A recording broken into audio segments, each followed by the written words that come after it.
খবর এসছে কি খবর পেয়েছি? সবার ট্রলার পাল্টি গেছে। আচ্ছা, এটাই শুনেছি, আর কি শুনুই না রে। আর এখনো কোনো খবর পাচ্ছেন না? রে আর এখনো কোনো খবর শুনি না রে বাবা রে। ও বাবা, আপনার ছেলে? আমার ছেলে কোন ট্রলারে গিয়েছিল? ট্রলারে রে বাবা। আচ্ছা, এখনো আর কোনো খোঁজ আসেনি? আরে বাবা, এখনো খোঁজ আসেনি রে বাবা রে। কি চাইছেন প্রশাসন খোঁজাখুঁজি করুক? খোঁজাখুঁজি আমার 10 মারুত এনে দে রে বাবা। 10 সবাই এনে দে, 10 মারুত সবাই এনে বাবা। আপনার নাম কি?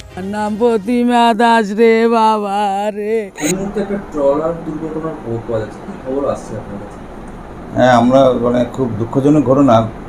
হঠাৎ করে আমরা সকালবেলা খবর পেলাম যে সমুদ্রে গতকাল রাত্রে হঠাৎ একটা টর্নেডোর মতো একটা ঘূর্ণিঝড় হয়ে যায়।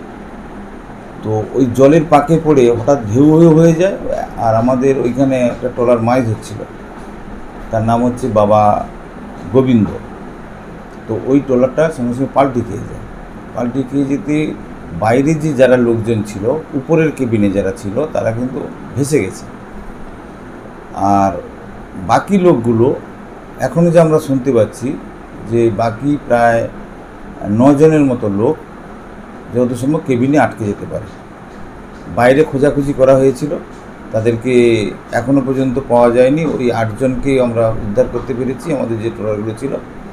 আর বাকি 8 জনকে খুঁজে পাওয়া যাচ্ছে না। তবে আমাদের ধারণা, রাত্রিবেলা যেহেতু ঘটনা প্রায় 1:30-2টোর দিকে, সেখানে হয়তো কেবিনে ওরা ঘুমোচ্ছিল, হঠাৎ করে পাল্টে খেয়ে যেতে ওই কেবিনেই তারা আটকে গেছে। এই মুহূর্তে সকাল থেকে কি পরিস্থিতি? এখন আমরা ওখানে যারা মাঝিরা ছিল, ওয়্যারলেসে সবাইকে জানিয়ে দিয়েছিল। প্রচুর ট্রলার ওই ট্রলারের কাছেই পৌঁছে গেছে, খোঁজাখুঁজি করছে। এবং ওই যে ডুবন্ত ট্রলারটাকে আমরা এক্সপেক্ট করছি যে ওর মধ্যেই হয়তো লোকগুলো আছে, ওকে 5খানা ট্রলার মিলে টানছে, টেনে আমাদের ল্যান্ডের দিকে নিয়ে আসার চেষ্টা করছে। তো ল্যান্ডে কোনো জায়গায় একটা চরে ঠেকাতে হবে, কেননা ওতে জাল টাল জড়িয়ে আছে, জল ভর্তি। ওই কেবিনের মধ্যে যে আটকে আছে ওখানে কিছু এখন বোঝা যাচ্ছে না। যতক্ষণ না একটা চরে ঠেকিয়ে জাল ছাড়িয়ে জলগুলোকে ফেলে দেওয়ার পরে আমরা কিন্তু তখন ওখানে ভিতরে ঢুকে দেখতে পারবো যে কতজন লোক আছে।